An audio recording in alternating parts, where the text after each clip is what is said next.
the definition of success further. I was asked to review submissions for the conference sessions, and this one submission stood out to me. When we met to discuss the options for a closing speaker, I knew this name needed to be brought up to the group. Even though she didn't apply for it, this speaker was diagnosed with apraxia at 4, is a student athlete having earned 6 varsity letters between field hockey, fencing, and golf, and is the captain of her rock climbing team. She has also participated in the MLK Leadership Summit, hosted 3 Gender Equity Matters Summits, is a member of a Red Shield Society, the Model UN, the National Honor Society, a co-leader of the National Junior Classical League, and the Young Women's Leadership Cohort. She is a peer leader and was recently appointed to the Honor and Disciplinary Council at HUN. Looking back at my high school self, I now feel like quite a slacker. It's hard to believe she is only 17 years old and just finished her junior year at the HUN School of Princeton in New Jersey. She has been awarded the Citizenship Award for the past 2 years, the Frederick Douglass and Susan B. Anthony Award for Leadership and Community Engagement, the St. Lawrence University Book Award for Scholarship and Community Service, and the Persistence and Dedication Award. Impressive to say the least. In July of 2022, Alina Sasaspo created an organization called Young and Able Voices. Its goal is to provide a safe place for kids with apraxia and other hidden disabilities that offers kind, age-appropriate conversation that will make each day a little bit easier and provide the knowledge that things will improve. And in September, she will be giving a TED Talk. Her positive attitude towards life and others is hard to miss. I now invite Alina to the stage to close out the 2023 Apraxia Kids National Conference.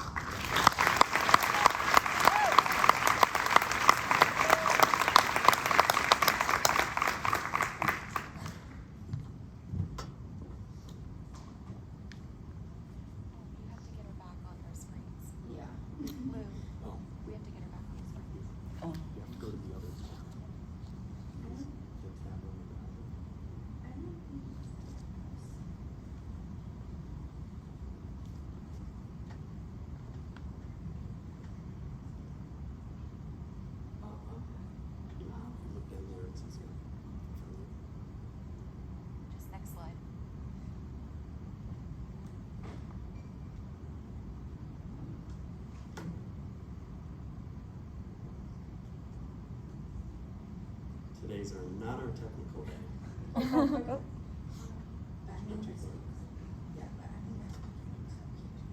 Did you find it?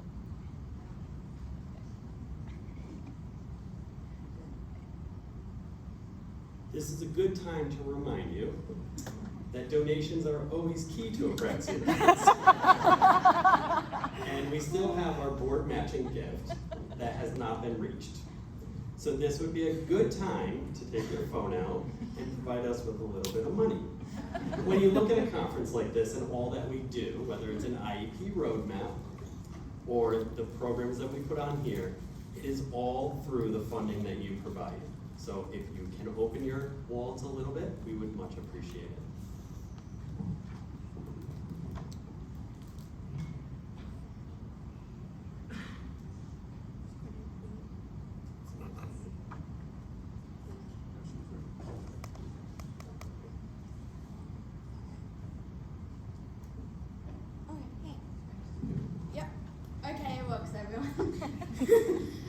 Thank you for those kind words.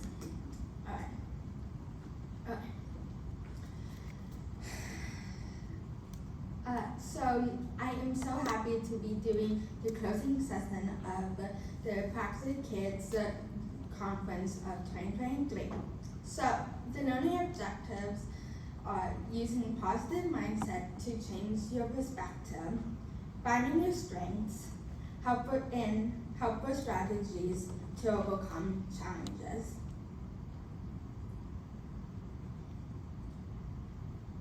Let's begin. At 2, I was adopted from Russia. At 4, diagnosed with childhood apraxia of speech. At 5, my mom was called into my school to meet with the literacy specialist. Upon meeting this expert, my mom was advised that I would likely never learn to read. In her opinion, this is because I couldn't master rhyming. At a subsequent IEP meeting, my mom was advised that my prognosis was to be a student that ended each year with C's. And if I really tried, I might squeak out the occasional B and D's in classes I found difficult. Thinking that I might never read, my mom cried for weeks until she realized that however well-meaning these experts were, they didn't know me, and they were not going to create my destiny. One day, she stopped crying and began to teach me how to read. Assigned me daily mommy homework and recalled 2 TED Talks she had listened to. One was about growth mindset, and the other was about grit. Before I went to school each day, my mom would remind me that I was so smart, and we celebrated every accomplishment, no matter how small. Simply put, my mom was determined to help me become the grittiest kid around. But more on that later. Oh, of course, I had no knowledge of any of this. I was just a 5-year-old girl wondering if I would get cheese in my lunch. At 7, it was definitely hard to make friends, and it was hard to join groups and activities, as I was seen as the girl who no one could understand. You see, my expressive language intelligibility rate was about 50%. I definitely was a victim of bullying and unkind words. The most common phrases I would hear were, "Could you just speak English?" and "You sound so weird, no one can understand you." This really hurt. Yet, I never thought of myself as the weird girl. I knew I wasn't normal, but I was unique, and for a long time, that worked for me. I had so many people in my life that cheered me and worked to hear my voice. However, as I did get older, I did wish I felt like I was normal. Even now, I wish I knew what normal felt like. Yet, normal definitely did not get me here to speak with you today. At 12, during my middle school years, many of my projects were presentation-based. And let me tell you a secret. Even though they were so hard for me, I loved them. I would make sure I would enunciate every word in my presentation. It's true, I had to work twice as hard as everyone else, seeking to make my project as perfect as possible. And I like to think that I was actually pretty good for a young teen. I didn't mind speaking in public, as I felt it was a way to get back at my apraxia and laugh at it for a moment, saying, "Ha, you can't stop me from doing this." Here is just one unfortunate day during my 7th grade science class. We were finishing up last-minute presentations. Our group was made up of 5 students, myself, and a girl who I would call S, and some others. S was at the time one of my best friends. S, of course, knew all about my apraxia, but something changed in her that day. She told the rest of the group, with me sitting right there, that they should not let me speak, because I would just mess up everything and destroy their grade. Others began to pile on and agree, and it was truly just more than I could bear. What really sucked, though, was when I tried to defend myself, my apraxia would kick in big time. It felt like I was defenseless. I walked out of class as I felt my face getting hot and wet and knew that tears would soon appear. That was the first time I ever cried in middle school. It felt like one of those TV dramas. I just never thought I would be that girl.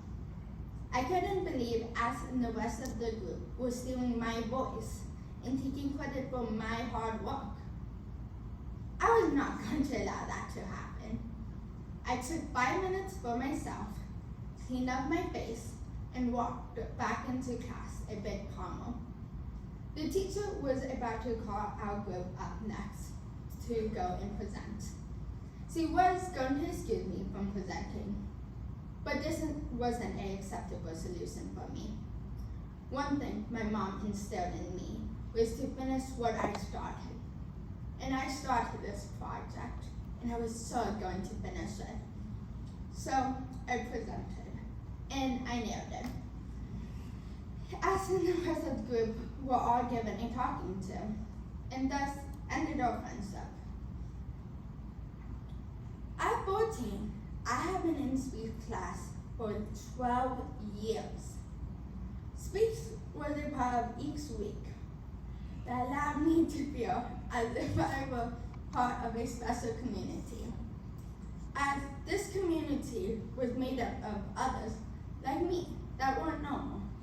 They all had different challenges and struggles, and we all seemed to work together, and no one ever made me feel less than.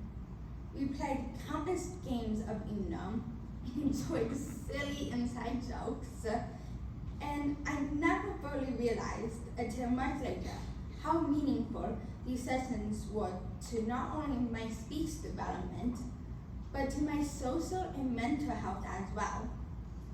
We were like a small group of misfit toys that had found a safe and accepting place where we didn't feel like outcasts. So, this might be silly, but I always dreamt of the day when I would graduate speech class. I told my mom the day I graduate from speech class, I wanted a banner and balloons and a big, yummy cake. That was very important, the cake. I had this vision that I would walk into my grandparents' house and everyone would be cheering and clapping, and I would finally be done. I had this dream for many years. In early March 2020, I was called into my speech teacher's office. Several teachers and my mom were in attendance. Miss Katz, my current speech teacher, told me that I was done and I wouldn't need speech in high school. I had graduated.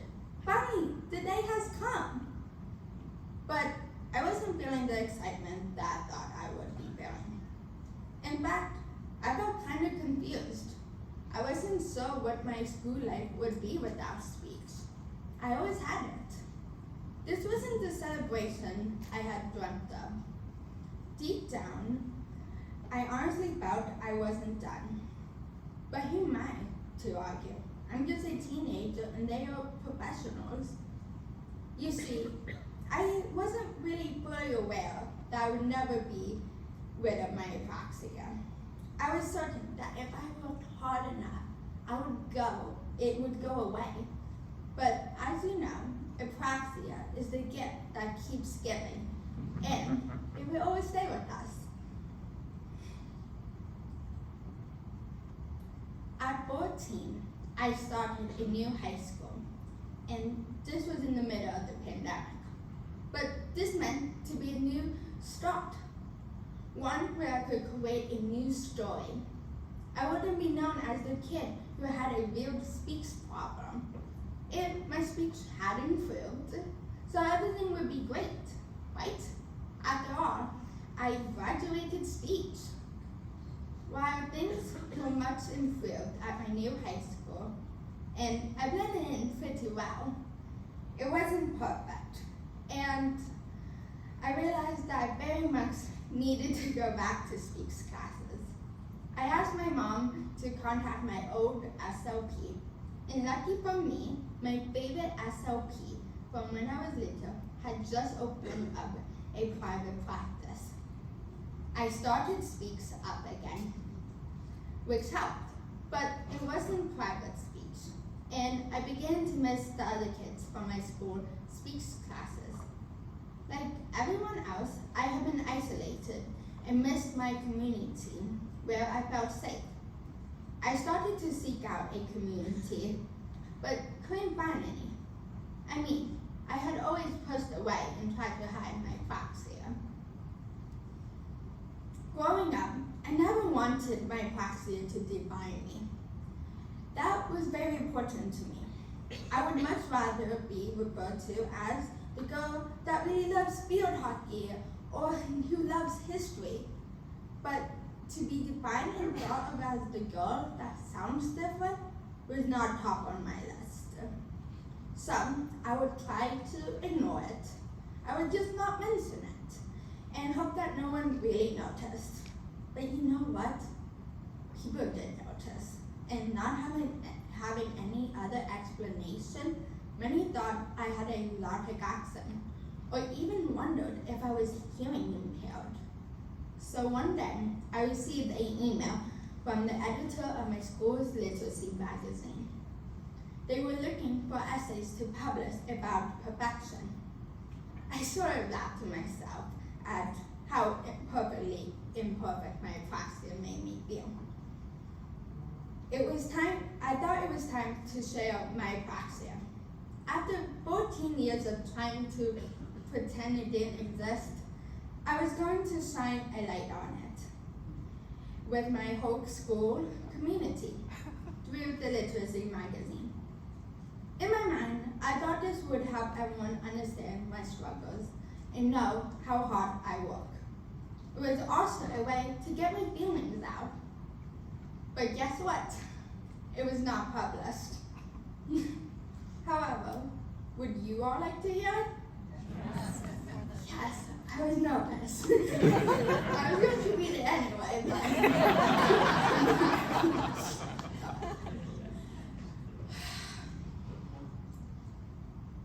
Apraxia, a imperfection at its finest. By me, Alina Saper, founder of Young Able Voices. What is apraxia? Maybe it's a band from the UK, or perhaps a hip new cruise ship, or a new way to cook chicken. I'll have the chicken apraxia, please. If only that were the case.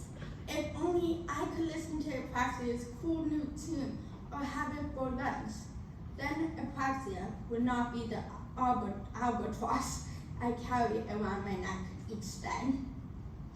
Apraxia actually is a neurological disorder. The variety I have to deal with is childhood apraxia of speech. It is something I was born with. It will stay with me forever, and it makes my life hard. It is my apraxia that prompts people to repeatedly ask, "What are you saying? I can't understand you." Or worse, tease me and make me feel less than. I'm sure apraxia is different for everyone, but my apraxia stops me from being able to pull the thoughts out of my head and turn them into speech. Apraxia makes me want to scream, cry, and shout. Apraxia stifles my voice. I can't be heard the way I want. Sometimes my words come out exactly perfect, but that doesn't happen with regularity. Most teens never spend a minute thinking about their voice. It never is them. They have a thought and they can simply turn that thought into words. Unfortunately for me, the only person who will ever know what I want to truly say will be me. Many times I feel trapped in my head, and that is so frustrating. I have so much to say and so many thoughts I want to share, but sometimes it is just easier to stay quiet. So no, I don't have a phonic logic accent, I have apraxia. And that is why I sound different. Nevertheless, I did not allow it to define me. I refused to let it steal my voice. In fact, I pushed myself each day to do the most speeches and presentations in my classes because I want to beat this disorder. I wanted to feel my determination. As hard as I work to overcome apraxia, it would never leave me. Yes, I have many imperfections, but apraxia is the one I hate the most. Sometimes I wish I could be like everyone else, spend my energy thinking about my hair or an outfit, and not worry if my words would come out as I attend. Apraxia is the imperfection that challenges me every single day, and most people would never even know how hard I work just to have a conversation. Yet, just as much as I despise my apraxia, it has also made me the person I am today. In a way, apraxia is what brought me to Hun. I needed a new start. I was tired of being the girl that was hard to understand and spoke strangely. Hun has provided that new start. Apraxia has also taught me to see life from different perspectives. I know that I'm not the only one dealing with a challenge. This realization helps me to be more patient and kind. When faced with a challenge, apraxia has taught me that hard work and grit pays off. It also helps me to see beyond the surface, to look for the inner beauty. So, while apraxia would not have been on my wish list, it is my path, and I keep making my journey as fabulous as I can. Apraxia just upped the level of difficulty. I wrote this piece in January of 2022 as a way of expressing my frustration with my childhood apraxia speech. This piece led me to create Young Able Voices in July of 2022, as I realized that CAS kids and others with hidden disabilities needed a place to connect, be heard, and valued.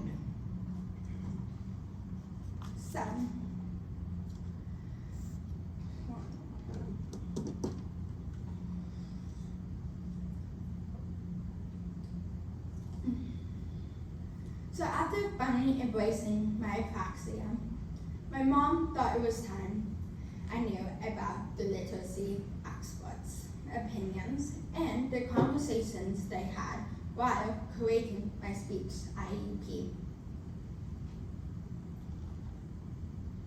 You know, the ones where they said I wouldn't read and get good grades, and basically saying that there's really no potential for success for my future. Okay.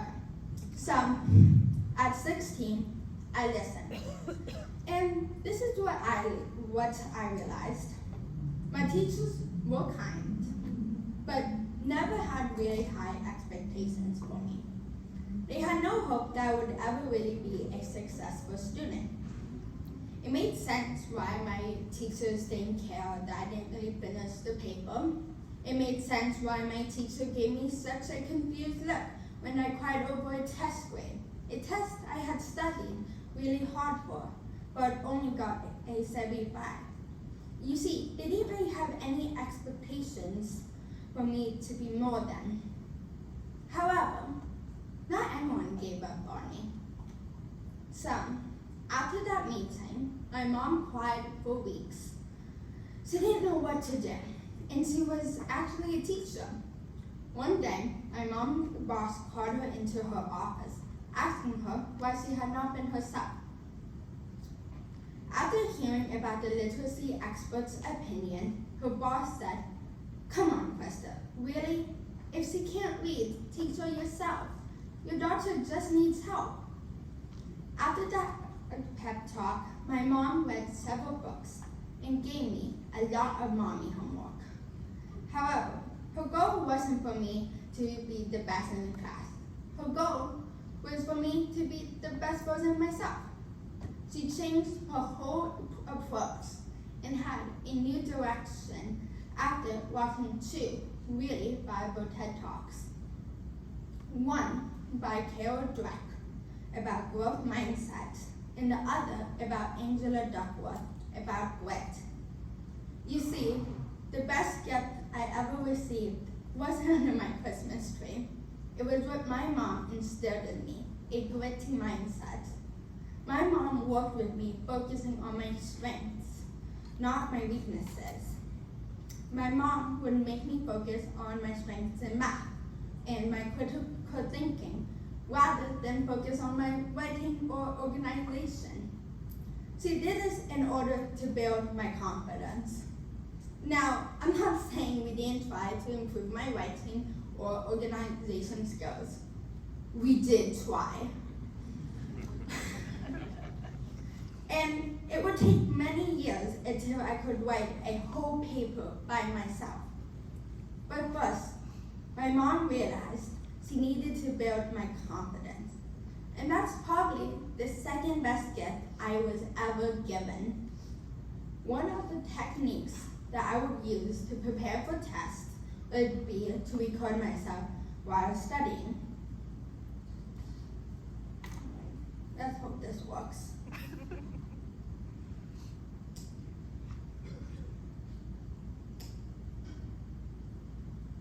Okay. Video cannot be loaded. So I was going to present 2 videos, but don't want to take up more time. So you can access the videos on my website, Young Able Voices. It's under my Apraxia story. Oh, let's see if this one. No. Okay. So I mentioned earlier about 2 TED Talks that my mom listened to that changed her approach to how I was raised. The first was about having a growth mindset. When it came to my ability to learn and grow, every time a new challenge popped up, and it seemed like there were new ones each week, we would look at them as new opportunities to work a little harder and find a new path forward. These new opportunities often became my next week's mommy homework. The growth mindset is the one that allows me to keep pushing myself forward in spite of obstacles. The second TED Talk was about Angela Duckworth and was about grit. The defining idea was what made a person most successful was the amount of effort they put into their work, especially when tasks became difficult. My mom was convinced that her gentle pushes each day on difficult tasks would help me to grow in small ways. This was all in an effort to help me to get a few wins under my belt, to help me feel successful. She would help me choose my names for my new dogs that I initially struggled with, realizing that I would practice them often and master another sound. So my first dog was Susie, when I was struggling with my S's and Z's. And second was Melanie, where I struggled with my middle L's. She would also at times do her best to introduce difficult ideas to me prior to learning them in school. This would help me feel more prepared and confident. The final way she differentiated her approach was to help me set goals for myself, ones that seemed reachable, as well as ones that seemed a bit more challenging. If I'm being honest, speaking here today is one of those goals. By using a gritty mindset, I have been able to find a way to help others and give back to kids and teens looking to find their way and build a community. Let me tell you how that came about, because it's kind of funny. Okay. It was spring of 2022, and I was getting ready for my first date. The end of my sophomore year. I was excited, but all of a sudden, I realized I can't say my date's name. My date's name had 2 R's in it. My nemesis, which I have worked on for years. I panicked about what was I going to do. I couldn't just say, "Hey, dude," all day. I called my amazing speech teacher up and we practiced it for 10 minutes. As a thank you, my mom sent her my Apraxia piece without asking me. And Miss Joy then sent it to all of her colleagues, that sent it to all of her clients. And within 3 hours, I got an email from Ms. Ziegler, a teacher at my school, wanting to chat with me about my essay. You know, the one they hadn't published. I was shocked how this happened. And so fast, I was very confused. Like, how did she get my piece? Well, it turns out she wanted to have lunch with me to talk about my experiences, as she has a 4-year-old daughter who was just diagnosed with CAS.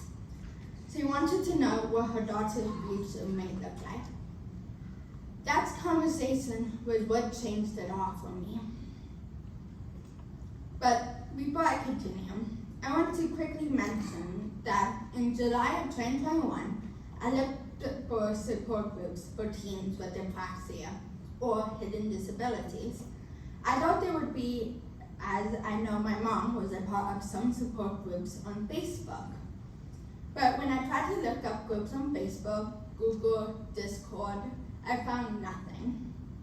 Before I came here, I did another search to see if any new groups were born. I found none.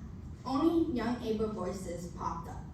So for the longest time, I had to question, why were there support groups for parents and not the kids or teens who are actually going through it?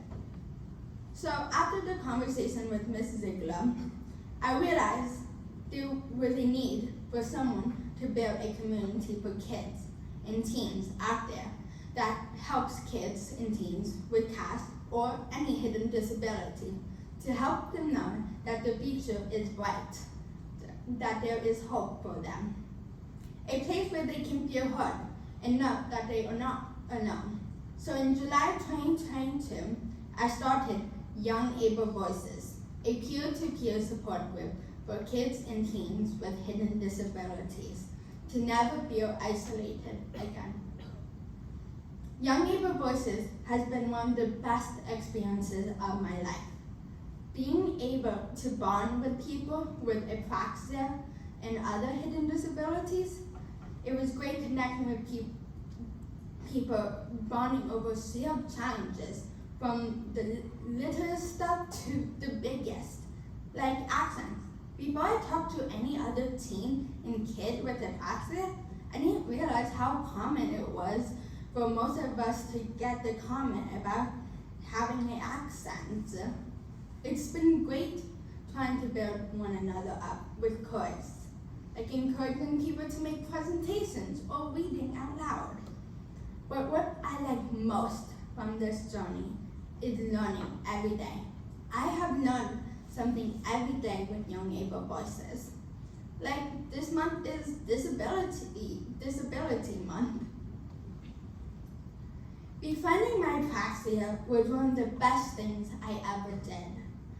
Rather than ignoring and wishing it away, I decided to embrace it.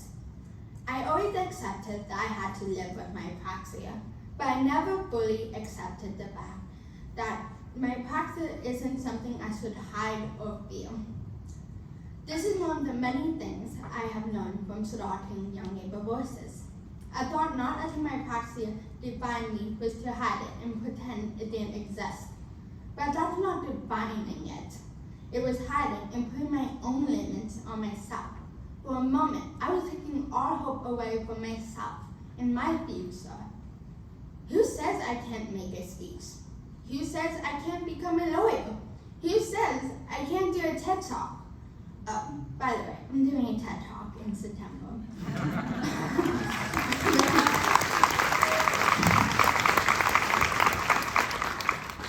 I have dealt with many struggles with my apraxia, but what got me through it was the mindset my mom instilled in me. Having that gritty mindset helped me to face those challenges head on. Impossible is not in my vocabulary. My mother made me believe I could do anything I wanted if I worked hard enough. Having her in my strong community and having that gritty mindset has helped me to have hope. Hope that we can overcome certain sounds. Hope for acceptance. And the knowledge that all of our futures are bright. Thank you.